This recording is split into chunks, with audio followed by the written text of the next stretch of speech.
दर्शकों, स्वागत है आपका सुनील एस्ट्रोलॉजी यूट्यूब चैनल पर। तो जैसा कि आपको मालूम ही है, आजकल पितृपक्ष चल रहा है और गरुड़ पुराण में ऐसा कहा गया है कि पितृपक्ष में अगर पितरों को तर्पण देकर प्रसन्न किया जाए तो वो शुभ आशीष देकर जाते हैं, और यही पितर नाराज होने पर हमें अपने जीवन में अनेक कठिनाइयों का अनुभव करना पड़ता है। ज्योतिष शास्त्र में भी पितर दोष का वर्णन किया गया है। कुंडली में राहु की स्थिति देखकर, राहु सूरज की युति देखकर, राहु शनि की युति देखकर, या राहु के अनिष्ट स्थान दूसरे, 5वें, 8वें, 10वें, 12वें स्थान में, 9वें भाव में राहु होने पर हमें पता चलता है कि कुंडली में पितृ दोष है। तो पितृ दोष का उपाय कुंडली में किया जाना चाहिए। अगर जातक की कुंडली में पितृ दोष हो तो उसके बने बनाए काम अचानक बिगड़ने लग जाते हैं, घर में क्लेश रहता है, हर काम में बाधा उत्पन्न होती है, व्यक्ति के रोजमर्रा का खर्च चलाना मुश्किल हो जाता है। पितृ दोष जनित कुंडली होने में तरक्की के रास्ते रुक जाते हैं, उसमें बाधाएं आती हैं, अचानक नौकरी का चले जाना, अचानक व्यापार का बंद हो जाना, ये सब पितृ दोष के भी लक्षण है। काम काज बंद होने की नौबत आ जाती है। तो मित्रों, मैं आपको बताना चाहता हूं कि पितृ दोष निवारण करने के लिए आने वाली अमावस्या 6 अक्टूबर 2021 को सारे पितृ दोष जनित उपायों को करने की उत्तम तिथि है। आजकल हम देखते हैं जिंदगी बहुत व्यस्त है लोगों की, कुछ लोग श्राद्ध करते ही नहीं है, कुछ कर नहीं पाते। तो मैं उनके लिए तर्पण करने की एक सरल विधि बताता हूँ।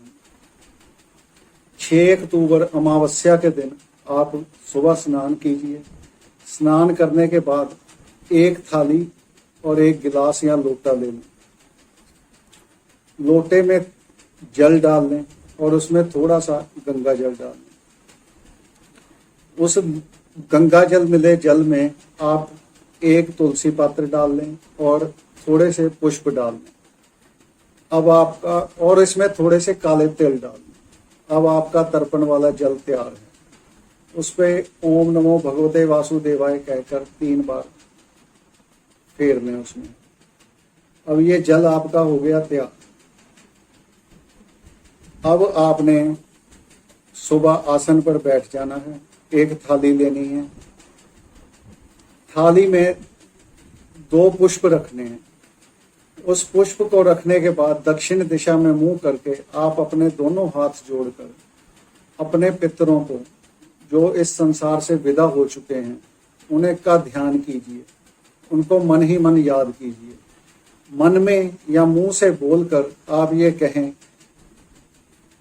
कि हे मेरे पितरों, जो आप इस संसार से विदा हो गए हो और श्राद्ध काल में पितृ पक्ष में आप हमारे यहाँ आए हो, आप अब इस थाली में इन पुष्पों पर आसन ग्रहण कीजिए। ऐसा बोलकर आप उस जल का अपने एक हाथ से जल दूसरे हाथ में लेते हुए अंगूठे की तरफ 3 बार वो जल अपने पितरों का अलग अलग ध्यान करके उस थाली में पुष्पों पर छोड़ दीजिए। इस तरह से आप अपने दादा दादी, नाना नानी, जो भी दिवंगत आत्माएं हैं, उनका श्राद्ध कर सकते हैं। उस दिन आप एक पंडित को घर में बुला के खाना खिला दें तो उत्तम है। वो ना किया जा सके तो आप एक बंदे का खाना लेकर मंदिर में दे आए, किसी गरीब को खिला दें। इससे आपके पितृ दोष की शांति हो जाएगी और आपका श्राद्ध भी संपन्न हो जाएगा। आप एक और उपाय कर सकते हैं। 1 मुट्ठी चावल और 1 मुट्ठी उड़द, काले उड़द लेकर उसे 6 अक्टूबर अमावस्या वाले दिन दोनों हाथों से मिलाकर किसी मंदिर, किसी धर्म स्थान या किसी गरीब को आते जाते को दे दें। इससे भी आपके पितृ दोष की शांति हो जाएगी। तो ये तो हुआ आपके पितृ दोष निवारण।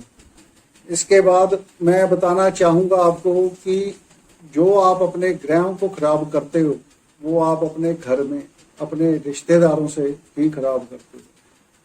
सारे ग्रह हमारे घर परिवार में ही मौजूद होते हैं। हम उन्हें प्रसन्न करके अपने ग्रहों को भी प्रसन्न कर सकते हैं।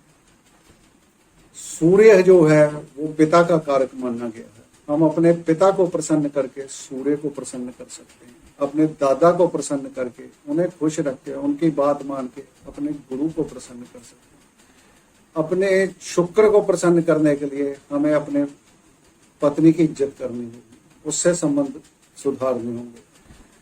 अपने बुध को माता, बुआ, बुध को पुत्री का, मौसी का और बुआ का कारक कहा गया है। बहन का कारक बुध को कहा गया है। आप इनसे संबंध अच्छे रख के अपने बुध का सुधार कर सकते हो। माता का कारक चंद्रमा को कहा गया है। माता की इज्जत करके, माता का शुभ आशीर्वाद लेकर आप अपने चंद्रमा को ठीक कर सकते हो। राहु को ससुराल से संबंध अच्छे करके ठीक कर सकते हो। केतु को पुत्र के साथ संबंध करके ठीक कर सकते हो।